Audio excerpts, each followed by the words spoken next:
Hello, my name is Max. I'm just a regular guy in my early 30s. My life, to be honest, hasn't been a cakewalk. I recently got divorced from my wife, Kira. You know how it happens? Love fades, the thrill is gone. At first, of course, I suffered, tore my hair out. But then I realized, enough, time to change something. And then a brilliant idea hit me. What if I start exercising?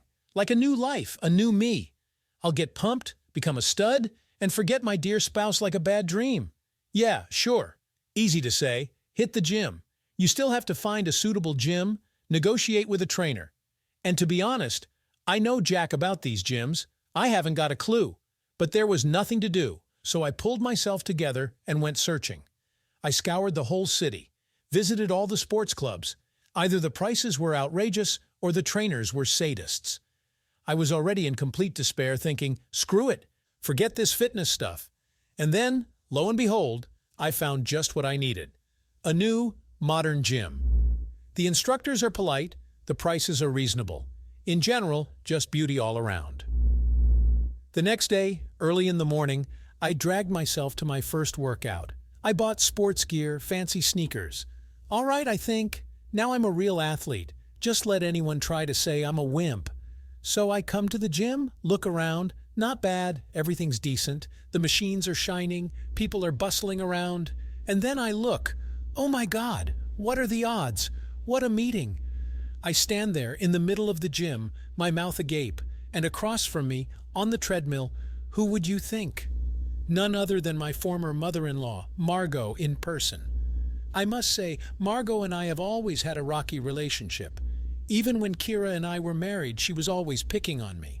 Either I'm not sitting right or I'm not eating right. A typical nasty mother-in-law in a word. And when we got divorced, she blamed it all on me. Like I'm such and such, I abandoned her poor girl. And here she is, right in front of me, standing there running on the treadmill. And she's all so fit, tanned, in tight leggings, sports top. The guys around are practically drooling, can't take their eyes off her.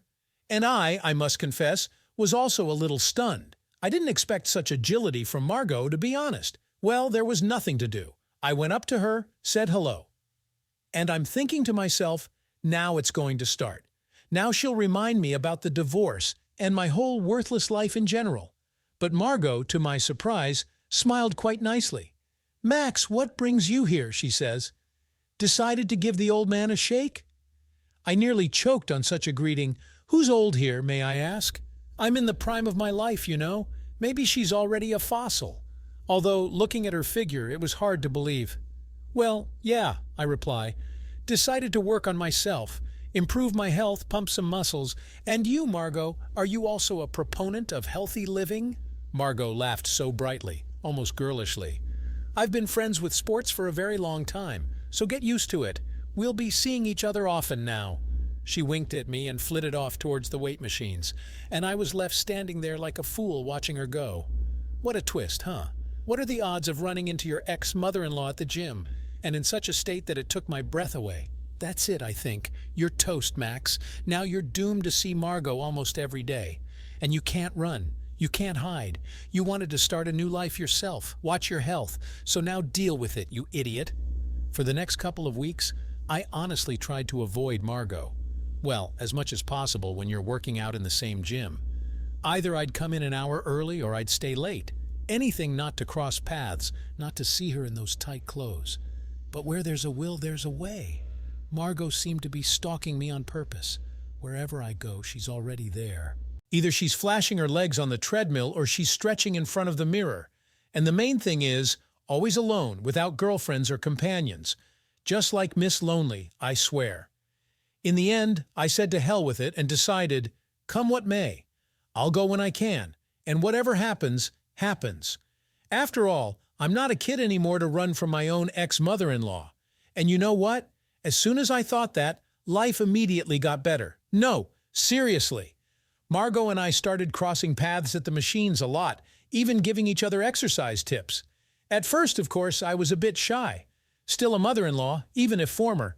But then I got into it, got bolder. Sometimes we'd joke around, swap stories. Margo turned out to be quite a jokester. The slightest thing, and she bursts out laughing, almost peeing herself. And here I was, a fool, thinking she was a nasty old woman, teaching me life lessons. Nope, I was wrong it seems, and once there was an incident that blew my mind. We were doing deadlifts, you know, when you lift the barbell off the floor in layman's terms, and then I go and screw up. Either I put my feet wrong or I overextended my back. In short, something cracked really badly. I barely straightened up. Look, Margo is already next to me. Eyes huge, face worried. "Max, are you okay? What's wrong with you?" she asks, and there's genuine concern in her voice. Of course, I'm putting on a brave face, forcing a smile. "Oh, nothing," I say. "It happens. I'll catch my breath and continue." But Margo just got furious. "No way," she snapped. "No more continuing. March to the locker room. We're going to treat you."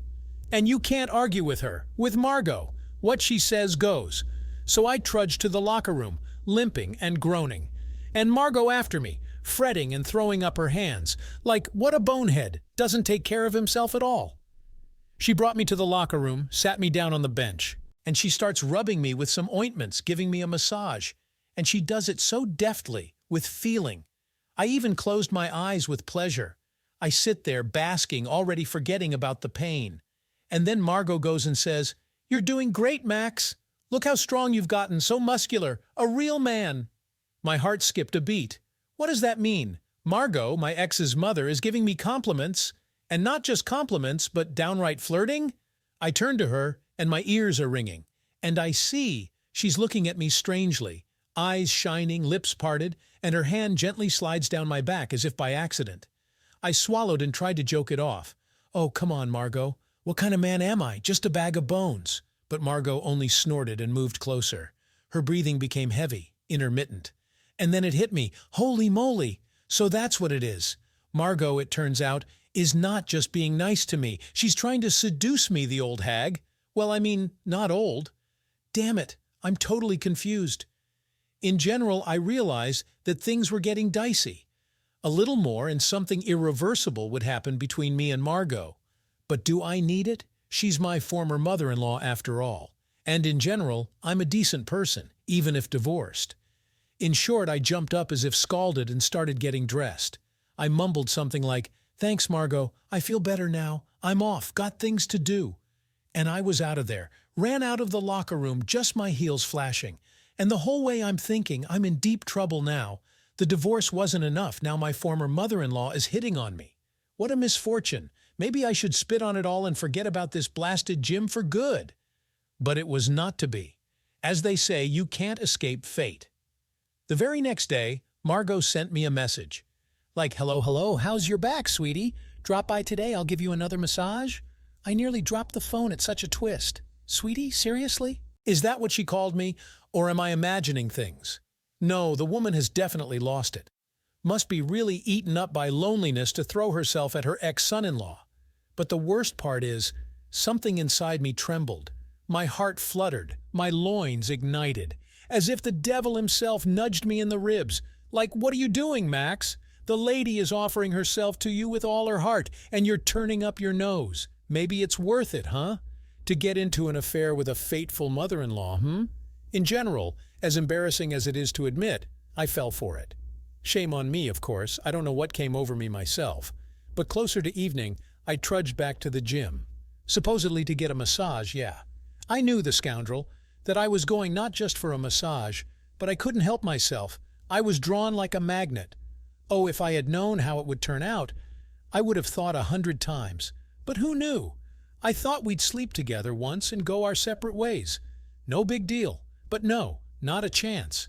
It's not for nothing they say. Be careful what you wish for. It has a way of coming true.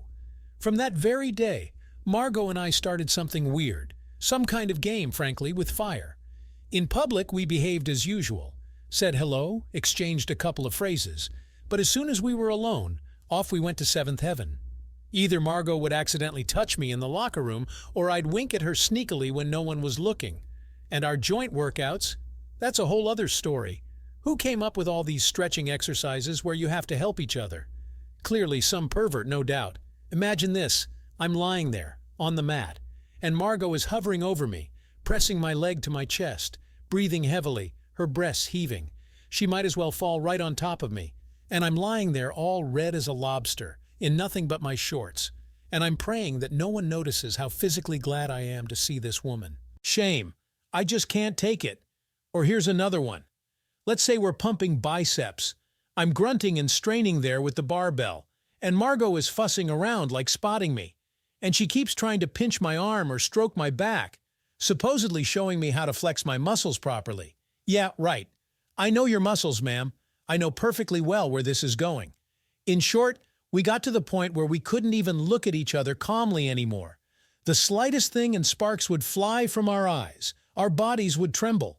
Forget working out and exercising. We'd be lucky to make it to the shower and douse ourselves with cold water. Otherwise, we might spontaneously combust right there among the machines.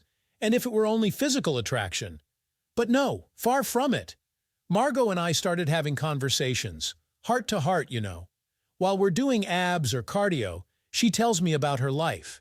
How she ended up alone. How she gets lonely sometimes. And I tell her, yeah, I'm divorced too, green with boredom. And I know I'm a fool. I mean, who in their right mind confides in their ex-mother-in-law?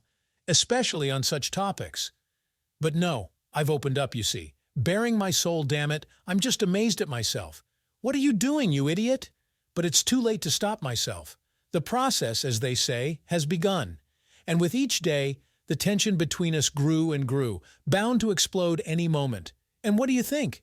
It did explode, and so powerfully that I didn't quite understand how it happened myself. It's like a fog in my head. One moment, and it's done. As if I watched a movie on fast forward, I swear. And it happened like this. Margo and I had stayed late at the gym. Everyone else had already left, but we didn't give a damn. We're doing stretches. I'm lying on my back. She's circling over me like a vulture, her green eyes flashing, just mesmerizing me. And then something snapped in me. I see her hovering over me, her hair disheveled, drops of sweat on her face. Beautiful, the bitch. And she's breathing so fast as if she's just run a marathon. And I'm already all wound up myself, can't help it. Well, I couldn't stand it. I pulled her to me, sank into her lips like a starving man. And Margo doesn't mind, can you imagine? She presses herself against me with her whole body. At this point, I completely lost my head. We rolled on the mats like two sumo wrestlers, kissing, groping each other boldly, both growling. What happened next? I'm even ashamed to remember. Neither Margo nor I had any shame or conscience. To think we went so wild as to do it in an empty gym, on dirty mats, like some teenagers, I swear. But at that moment, we didn't care about the place or propriety. We only wanted one thing, to merge in ecstasy as soon as possible, to quench this wild, primitive thirst. In general, we had a good time. It was only later, when realization hit, that the real trash began. We're lying there, both naked, sweaty, and in my head, utter chaos and complete confusion. It's both an unreal high and a horrible shame. How could I screw up like that, huh? I've really lost it, the fool. Of course, Margo was the first to come to her senses. She jumped up and started getting dressed quickly.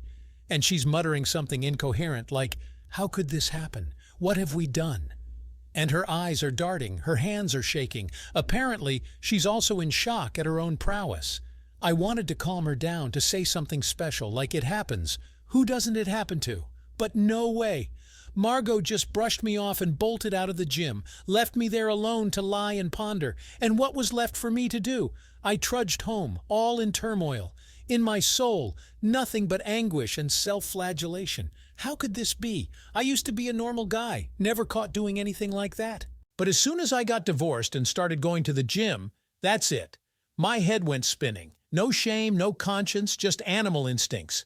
I tossed and turned all night, couldn't sleep. Before my eyes, disheveled Margo and our obscenity on the mats. I even shuddered as I remembered. And you know what? It's kind of shameful to the point of horror, but still sweet. The body, the bastard, remembers, and asks for more, the scoundrel. In short, I got up in the morning angry as a dog, scared everyone away at work, cursed for no reason, not like myself at all. And only one thing is spinning in my head. What, I asked, next? This is a complete disaster. No options. Arrived, as they say. For the next couple of days, I blew off the gym. I didn't have the strength to go there, to run into Margo. I knew that if something happened, I'd lose it again, damn it. Hot blood, I can't help myself. Margo was also silent, didn't call. Either she was offended or she was in shock herself. Go figure, women. especially former mothers-in-law. They have their own atmosphere there, their own hang-ups, but it couldn't go on like this for long, you understand? In the end, my trained body took over. I started having withdrawal symptoms for the machines. I could howl like a wolf. And for Margo, too, I must confess, I was also yearning. In general, I said to hell with it and trudged back to the gym. Come what may, I decided. I can't live without my dose of endorphins, even if I burst. And as for Margo, well, maybe I'll get lucky. She must have come to her senses already, given up on these games. Yeah, sure. Keep dreaming. As soon as I entered the locker room, the door opened, and on the threshold, who would you think? That's right, Margo in person. She stands there, all fatal, in a tight jumpsuit, hair loose, and she looks at me like a cat at a mouse. Like, gotcha, buddy, you won't get away now. I got goosebumps down my spine. That's it, I think. Now it's going to start. The confrontations, the back and forth. Do I need this, I ask you? But there's nothing to be done. Can't run away now. Hi, I say as casually as possible. How's life? But Margo is silent. Only her green eyes are flashing and her hips are swaying. And so meaningfully, with subtext. Well, I couldn't stand it. Listen, I say. About what happened, in short, I'm sorry. I don't know what came over me. Let's forget it, okay? Let's just be friends, all that. And then Margo bursts out laughing, loudly with a sob. And I was thrown into a shiver. I feel it's not for nothing. Oh, not for nothing. Oh, friends, she drawls, smiling predatorily. I don't recall friends loving each other so passionately on the mats. You better tell me, Max, did you like it? I felt a rush of heat. Did I like it? She asks. I nearly kicked the bucket from her charms.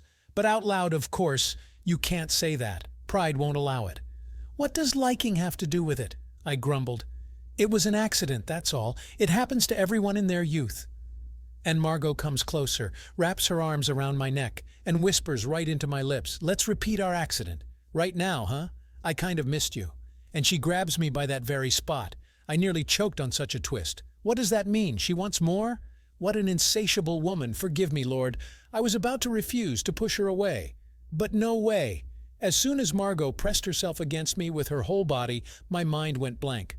Forget resisting. I started kissing her like a madman myself. And off we went. We were tearing clothes off each other, biting and scratching. Margo was like a wild cat digging her nails into my back. And I was no better myself, growling like a caveman. We almost fell a couple of times, barely staying on our feet. And then we collapsed onto the bench and off we went. That bench was creaking like crazy, about to fall apart. But we didn't give a damn. An inhuman passion. The brain turned off completely. What chemistry, huh? I've never had anything like this with anyone, like with this damn ex-mother-in-law. It's like two halves, perfectly suited for each other. We caught our breath after all this, sitting there naked, hugging, and in my head, chaos and complete confusion. What now, huh? Is this love between me and Margo or what? But what about decency, morality, all this crap? But I didn't dare ask. I didn't fully understand what was happening myself. And Margo was silent, thinking about something of her own. She just held me tight and kissed me wherever she could, as if she was afraid to let go, to lose me. That's how we sat until it got really awkward. In the end, we got dressed, awkwardly hugged goodbye, and we went our separate ways, like nothing happened. But in my heart, a strange feeling, like I'm happy, but also anxious, because in fact, it wasn't just an affair anymore, not a random fuck-up out of stupidity, but a real connection, almost a relationship. Oh, if I had known then where it was all going, maybe I would have come to my senses, slowed down. But who knew? Can you resist when it hits you so hard? It's not a movie, not a book. It's just how fate will have it. And fate that time was generous with surprises to the fullest. Like my Max's life is a bit boring, isn't it time to shake things up? Well, it shook me up, damn it. Sparks from my eyes, I still can't come to my senses. In short, Margo and I quieted down after that incident. We went to the gym as usual, only avoiding each other, like nothing happened, like we're just gym buddies. But at night, it came to me in dreams, nowhere to go. I'd wake up in a cold sweat, in nothing but my underwear, and straight to the shower, to cool off, to wash away my sins. Margo was also out of sorts, pale, pensive. At the workouts, she forced a smile, but there was longing in her eyes. I even sinfully thought, Did she fall in love by any chance? That would be a hoot. Ex-mother-in-law going crazy over her son-in-law. Unbelievable. But I didn't show it, of course. Who knows why the lady got sad? Maybe it's menopause or her blood pressure is jumping. These are women. They always have 7 Fridays in a week. Today they love you. Tomorrow they turn up their nose. And then something unforeseen happened. Something that sobered me up a bit. I rubbed my eyes, and for the first time in a long time I thought, what the hell? What am I doing, you idiot? It happened like this. I showed up at the gym once, as usual, and there, people packed like sardines, nowhere for an apple to fall. And they're all so dressed up, made up, women in evening gowns, men in suits. I was just stunned.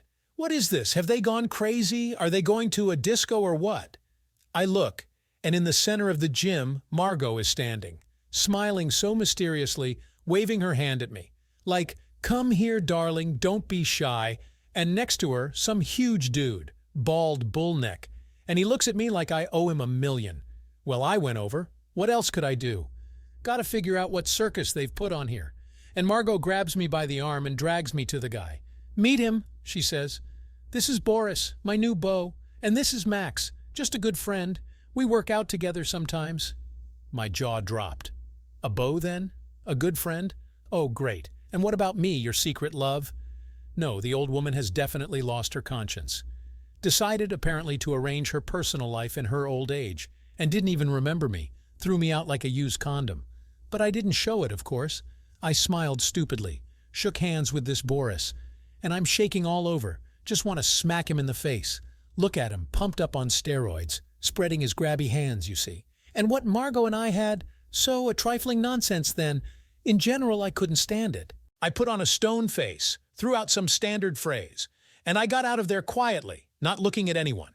And in my chest, such a burning resentment, such anger, at Margo, at myself, for falling for it like fools, for giving in to our feelings, and look how it turned out. All down the drain, nothing but frustration in my soul. Okay, I think, forget it. Apparently Margo and I are not meant to spin love until the grave. Enough. I've had my fun. Time to come to my senses. After all, I'm not her husband, not even a steady lover. Just fooling around in our old age out of stupidity. It happens to everyone in their youth. But no way. I come home, and there, a surprise. Kira, my ex-wife, is sitting on the doorstep, all tear-stained, shaking like an aspen leaf. I was just stunned. What's this news? This is the last thing I needed to complete the set. In short, it turns out the following. Kira knows everything about me and Margo. She saw with her own eyes how her mommy and I were making out in the locker room. Imagine that. She comes in, you know, to surprise her mom with a visit. And there such passions are boiling. You'll faint. Well, she gave us a full-fledged debriefing, screaming like a banshee. Like, have you completely lost it? Ruined our marriage and decided to shake up Mom's personal life too? And I'm sitting there like an idiot. Eyes on the floor, hands at my sides. And what can you say? Caught red-handed. Now you can't wriggle out of it. In general, we parted on bad terms. Kira slammed the door loudly, and Margo also took off to her place, only flashing her eyes in farewell. Made it clear, that's it, soldier, you're done fighting. Now you're on your own without me. And I, the fool, was left with a broken trough. No wife, and now no mistress either. Only pain in my soul and a dull emptiness. I wanted to do my best, I thought. Well, so what if she's my ex-mother-in-law? But what a woman, fire! But it turned out like this. Outsmarted myself, idiot. For several days after all this hullabaloo, I simply physically could not go to the gym. I had no strength to see the familiar walls, those cursed machines. And to look at Margo at all, I might as well cut my veins and hang myself. But life, you know, is a complicated thing. Either you take it or it takes you. There's no third option. Well, I, as a true macho, decided. To hell with it all. Enough suffering. Gotta get a grip. After all, I'm a man, aren't I? In general, I got my ass up and trudged back to work out. At first, of course, it was tough. Margo kept appearing in my mind. All our shenanigans in the locker room. But then I gradually got into it. Let it go. Iron. It heals better than any psychologist. You work out for an hour or two, and your soul feels lighter. Thoughts are gathering into a pile again. And then one day, after a particularly brutal workout, I'm sitting in the locker room. Resting, you know, sipping some water. And then the door opens, and on the threshold, who would you think? That's right, Margo in person. My insides just dropped. That's it, I think. She's here. Now she's going to throw a fit. The back and forth will start again. But I look, and her face is kind of weird. Not angry, not offended, but so pensive or something. Like she's made up her mind about something, but isn't sure yet. Well, I blurted out the first thing that came to my mind. Hi, Margo. How's the young life? The Cavalier treating you well? I don't know why I said that. Like I wanted to joke, to diffuse the situation. And she suddenly smiled so sadly and says, What Cavalier, Max? I was just playing the fool. For the public, for my misguided daughter. But in reality, and she fell silent. Turned to the window, her shoulders slumped. My heart just ached. Could she be suffering? Could I really not be indifferent to her? I went up to her, turned her around by the shoulders. I look, and her eyes are wet. Lips trembling, color drained from her face. Oh, this is not good. Oh, not good at all. Margo, I say, what's wrong? Look, if I offended you in any way, forgive the fool. It wasn't out of malice, you know. And she sobs, buried her face in my chest, shaking all over. And through her tears, she babbles, You're a fool, Max. That's what I'll tell you. What offenses? What are you talking about? I love you, don't you understand? With all your quirks, flaws, despite everything. And you, and again in tears, and I could either stand or fall. What a twist, huh? Arrived, as they say. Ex-mother-in-law confessing her love. Where is the world heading? But you know what's the scariest part? At that moment, I suddenly realized, but I love her too. With all my heart, with all my soul, with all her quirks and hang-ups. I still love her no matter what, and I felt so good, so light, as if a weight had been lifted from my shoulders, as if I had caught a second wind. I stand there hugging Margo, stroking her hair, and I'm smiling like a fool, not knowing why myself. Margo, I say, maybe we should tell it all to go to hell. Maybe we should try. You and I, you and me, start with a clean slate, without looking back. What do you think, huh? She pulled away, looked into my eyes, looked for so long as if peering into my soul. And then she took my face in her hands and whispered, Oh, Max, Max, my poor onion. Yes, I agree to anything, as long as I can be near you. I don't care about sidelong glances, about people's gossip. You're dearer to me than anyone. Haven't you realized that yet? Well then, I couldn't stand it. I pulled her to me and sank into her lips, as if for the last time. And she responds, melting into my embrace herself. Oh, how much tenderness is in her, how much irrepressible passion. Try to guess by her stern appearance. In general, that's how it all worked out. Somehow by itself, without unnecessary words and hysterics. Two lonely hearts found each other. Does that happen often? Of course, I had to explain myself to Kira. She yelled at us, shouted. But then she understood, seemed to come to terms with it. She only said at the end, They say, watch out, lovebirds. God forbid you pull something like that again. I'll skin you alive. You won't know what hit you. And we're not going to do anything crazy anymore. We've had enough. We've had our fun. Now we'll only hold on to each other, cherish our belated love. It's late, of course, to spin romances in retirement. But better late than never, as they say. Especially with our athletic conditioning. Oh ho ho, how much longer we'll live in perfect harmony. That's the story, my friends. Instructive, yes. Laughter and sin and bitter tears. But the main thing is, with a happy ending, and everything else is unimportant. The moral of this fable, I think, is clear. Never swear off unexpected love if it comes. Cling to it with both hands. And to hell with it, that she's an ex-mother-in-law, that there's an age difference. You can't command the heart, and you don't need to. It will take what's its own anyway, stubborn. So Margo and I took it. We took a chance, put everything on the line, and didn't lose. Now we only look forward to our common future. And what else is left for us to do? Only to love each other, to live each day as if it were the last. And sports, of course. Where would we be without it, darling? It was sports, in fact, that brought Margo and I together. So now, while our legs walk and our hands pull dumbbells, we'll work out together, strengthen our health, and remember our youth. What the hell? There's something to remember, though. So don't lose heart, men. And don't be afraid of your happiness, even if it comes to you in the form of a former mother-in-law. Grab it by the scruff of the neck and hold on tighter. In our time, you need to cling to love, whether real or not. Just believe me, the fool. Well, I think I'll run. To the gym, of course. Margo must be tired of waiting, lifting weights without me. Some entertainment she found in her old age. Oh, what you won't do for the woman you love. Look, I even told you our story without holding back. Although, to be honest, I myself still find it kind of weird. How could I get into such a mess up to my eyeballs? Well, what can you do now? We play the cards we're dealt. And to you, my friends, one more piece of advice. Don't miss your chance, even if it barges into your life in sports leggings. All right, I've rambled on here with my love musings. It's funny to me myself, but don't be angry if I'm wrong. I just don't wish my happiness to anyone, neither enemy nor friend. Look for it yourself, catch it by the ears, and when you find it, hold it tight. Don't let go. That's it. I'm definitely gone now. Bye-bye, guys. Love and be loved. And most importantly, don't be afraid to take a risk when you're in a pinch. You know, hook up with your ex-mother-in-law or something else. After all, if we live, we live. Did you like this story? Let us know in the comments what you liked. Subscribe to our storytelling podcast. Also, don't forget to like and ring the bell so you don't miss more interesting stories. See you soon.